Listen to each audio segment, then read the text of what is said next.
All right, so you just got to watch a video talking about that term that starts with an S. Do you remember what that term is called? Subluxation. Subluxation, right? What did you take from the video? That if you have S word, that it impacts the function of like your organs and stuff. Yeah. Now, is that something new to you, or is this something you'd heard before? I've heard a little bit about it, but not in the depth that the video went into. Yeah. And I love that video. One, when I was going through a couple of different educational things. One, I love being Australian, right? So yeah. It keeps your attention for a little bit longer. But two, I love the part where it individually goes through every single nerve root and what that can actually control. I think most people don't understand that your brain is in control of every organ, muscle, and tissue throughout your body. Yeah. And it works by sending energy down your spinal cord out throughout all of your nerves. Okay? So your neck can control a lot more than just your neck pain. It could also affect your thyroid. Your mid-back could lead to things like heartburn or acid reflux or breathing issues. Your low back can lead to things like constipation or diarrhea, right? Your nervous system is so much more impactful, and I think that's a great little video to give you an idea of what's going on with your body. Okay. Now the next thing I want to talk about is how your body can break down. Okay. Have you ever heard of spinal degeneration before? No. No. All right. So I want to talk to you a little bit about your spine. Had you ever seen the spine before we did your visit yesterday? Have I ever seen my spine? Have or you ever a seen spine? a spine or any type Yes. of x-ray before? Yes. Okay. Well, let me explain a little about what you should be looking for. So white is bone. The spacing in between right here, these dark spaces, those are called your discs, that's soft tissue. Okay. Okay, so your head should be right on top of your shoulders, not shifted forward, not shifted backwards. Your low back, your rib cage should be right on top of your pelvis, not shifted backwards, not shifted forwards. Okay. In the neck, you should have a forward C-shaped position, and then the space in between the discs should be nice, thick, and healthy. Okay. In the lower back, same thing. You want that forward C-shaped curve, and then discs are nice, thick, and healthy. Naturally, in the lower back, the discs are a little bit thicker in comparison to the neck because they're bearing more weight, Gotcha. whereas your neck is only holding your head. Okay. All right. So what can go wrong? Well, there's different stages of degeneration: stage 1, stage 2, stage 3. Stuff in stage 1, your body's been subluxated for about 3 to 5 years. If that occurs in the neck, typically what happens, your head will translate forward, the neck will start to straighten, and the disc will start to thin just slightly. Yeah. If it occurs in the lower back, typically your rib cage will shift backwards. What that will do is put a lot more stress and strain right on the base of the spine. Now the good news is, stuff in stage 1 is correctable. But if it's taken 3 to 5 years to get there, it might take 3 months, 6 months, maybe a year to try to restore you back to normal. Okay? Then we hit stage 2. Stage 2, now it's been there for somewhere between 10 to 15 years. What happens is the neck really translates forward, the neck curve starts to straighten or even reverse, and then that starts to put a lot more tension, stress, and strain on the disc. The disc will thin quite a bit, okay? So if you look back here, you can see the size of this disc, and then you can see the size of that disc. Do you see how much smaller that is? All right, now why is that bad? Well, your nerves are pretty sensitive, okay? When that disc starts to shrink, what it does is it shrinks the hole where the nerve comes out, okay? Now, if I were to place a dime onto your median nerve, after about 30 seconds, we notice about 50% less grip strength, okay? Dimes aren't very heavy, right? No. Can you imagine something inside the canal, like a bone starting to poke into the nerve? Do you think that's going to impact the way that nerve works? Yeah. Right? So that's not a good thing. We don't want that. No. The other thing we want to talk about is what that does to your spinal cord. Now, as your head shifts forward, that's going to pull and tether on the cord. Do you think that's going to make the cord thicker or thinner? Thinner. Thinner, right? So it's going to make it harder for your brain to be able to send energy down your spinal cord out throughout all of your nerves. Yeah. So that affects the way your entire body works. Now the other thing we look at is in the lower back, as we start to thin out part of that disc, that really shrinks that hole. You see these holes right there? As that hole gets smaller, that starts to impact that nerve. Does that make sense? Yeah. All right. Now, the good news is in stage 2, it is still correctable. But if it's been there 10 to 15 years, it might take a year, maybe 2 years, maybe 3 years to try to correct. Yeah. Okay. Then that brings us into stage 3. You don't want to hit stage 3. That's where everything becomes really rigid, very kyphotic. Everything starts to curve back the other way. And then when your body becomes stable, what it does is it builds up more bone. Have you ever heard of a bone spur before? Yeah. Okay, so bone spurs start to form, and now that starts to poke out of the canal.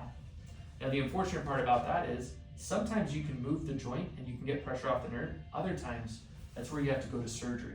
Yeah. Okay? So the goal is we don't want you to get to stage 3. Our goal is to prevent you from getting to stage 3. All right, you ready to go into your x-rays? Yes. All right, come on over this way. So when we look at your x-rays, let me pull up your x-rays. Can I pause that? I don't think so. I think it turns. Still going. Okay. All right. So the first part I wanted to start out with is the neck. Okay. Okay. So in the neck, the first thing we want to talk about is the alignment. Where is C2 in comparison to C7? Is it in front of, behind, or right on top of C7? It's in front of. It's in front of, right? So it looks like this. Yeah. Okay. Why is that a bad thing? Why would you not want C2 to be in front of C7? Because I'm straining my spinal cord. Right? Yeah. Yeah. And what does that do? Why would that be a bad thing if you're straining your spinal cord? It can damage it. Yeah. It could damage it. It can also make it harder for your brain to be able to communicate with all organ, muscle, and tissues. Now, the other thing that it works on is your muscles. Okay. As your head shifts forward, gravity makes your head weigh a little bit more. Mm-hmm. Now, your head weighs about 10 to 15 pounds. For every inch that you shift forward, it about triples the weight of your head. Okay. So now it makes your head weigh about 30 to 40 pounds. So now your neck is doing triple the work. Yeah. Does that make sense? Yeah. That creates a lot more tension and stress and strain on your body. Yikes. Okay. Now the other thing I want to look at is the disc. Okay, so the spacing in between. Yeah. Right? Are there any areas where you notice the disc is a little bit thinner than it should be?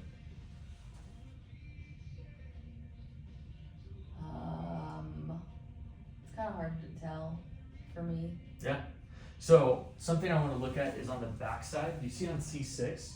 See how this is a little bit more pinched back here? Yeah. In comparison to the rest of it? Same thing right here as well. This is where you're starting that degeneration process. Yeah. Okay? Now what that's doing is that's making the hole where the nerve comes out a lot more affected. Okay? So now it shrinks that hole. If that hole is shrinked, now it starts to put pressure onto the nerve. Okay? Now that nerve, that C6 nerve root in particular, doesn't just control the muscles of the neck.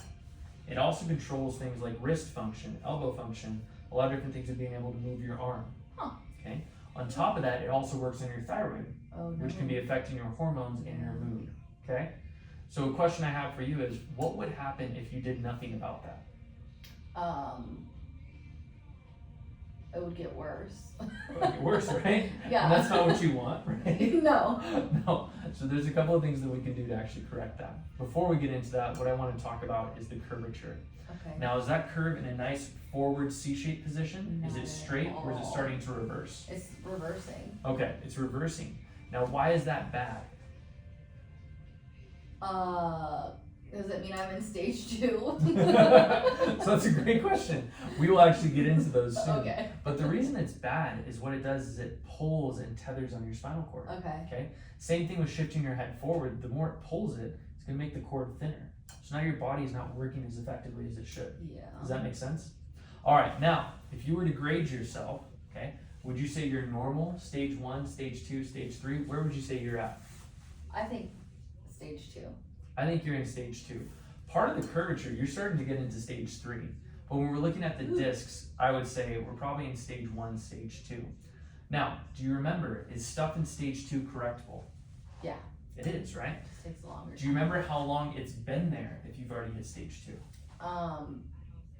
10 to 15 years? Yeah, so it's been struggling there for about 10 to 15 years. Now, you did say that it was correctable. Do you remember about how long it takes to correct it? Maybe 3 years overall? Yeah. So about somewhere between 1 to 3 years. Yeah. Depends on what's going on inside of your body, but it takes a lot of time to try to correct this. Yeah. Okay? Now, based on age, based on trauma, based on history, I think it's safe to say you've gone through a lot of damage and this didn't just happen overnight. Yeah. Right? So it's going to take a little bit of time to try to correct this. One question I have is this something that you want to correct? Yeah. Yeah, which I know that sounds like a stupid question, because most people are like, duh, that's why I'm here. Yeah. But sometimes when people see this, they're like, yeah, that's cool and all, but I'm not really committed or I'm not really ready. Yeah. Okay? All right, now if you're ready to correct this, I have a couple of recommendations. Are you ready to hear those recommendations? Sure. All right, now I put everyone into 3 categories. I put them into mild, moderate, and severe. Okay. Somebody in a mild category, I'm typically starting them out around 1 time a week for around 1 to 3 months. If somebody's in a moderate category, I typically start them out around twice a week for about a month to 2 months, then decrease frequency to around a month to 1 time a week for around a month to 2 months. If somebody's in a severe category, then I start them out around 3 times a week for about a month, then decrease frequency to 2 times a week for about a month to 3 months. Okay? Now, based on everything that we talked about with you, I'd probably put you in the moderate to severe category. Okay. Okay? So one of the first questions I have is it even a possibility to come in 3 times a week? Possibly, yeah. Okay. Now, a typical adjustment only takes about 5 minutes. I know these last couple of visits we've spent a little bit longer. We're here in the afternoons on Mondays and Wednesdays from 2 to 6. We're here in the mornings starting at 7:30 on Tuesdays and Fridays. And then we also have another shift at lunchtime on Thursdays. Do you think you'd be able to find time to be able to do 3 times a week? How long for 3 times a week again? It's about 5 minutes to get adjusted. Like the amount of weeks that I do Oh, it. so it should be for about the first month is what we're going to be doing 3 times a week at. Yeah, a month isn't too long. And then after that, you'll find your days that you typically do. So if you like afternoons, do Mondays and Wednesdays. If you like mornings, then you can do Tuesdays and Fridays. Okay. All right. So time-wise, we talked about that. The next thing I wanted to go into is finances. Okay. Now you have Blue Cross Blue Shield, right? Yeah. So what I saw is that you're covered for 18 visits. Okay. Sweet. Your total came out to around $2,000. You have a couple of options. One option you could do is monthly. What you do is you save an additional 10%.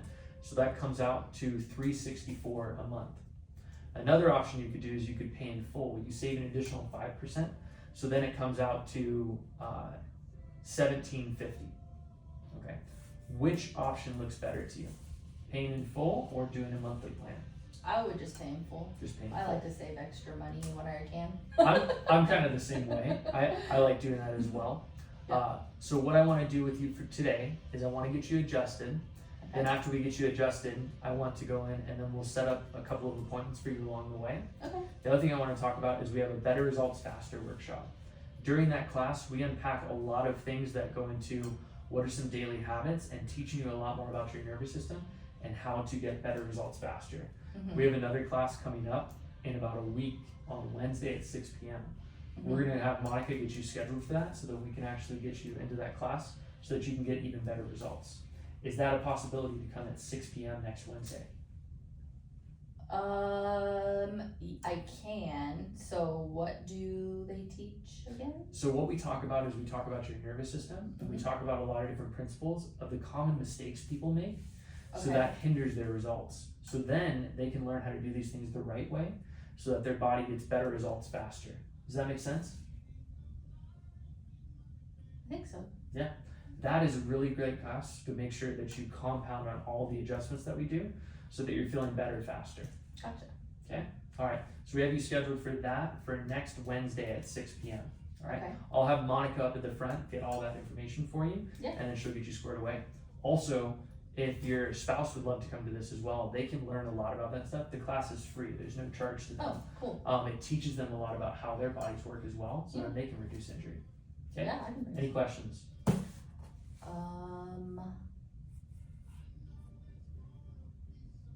Don't think so. So overall, this will take like,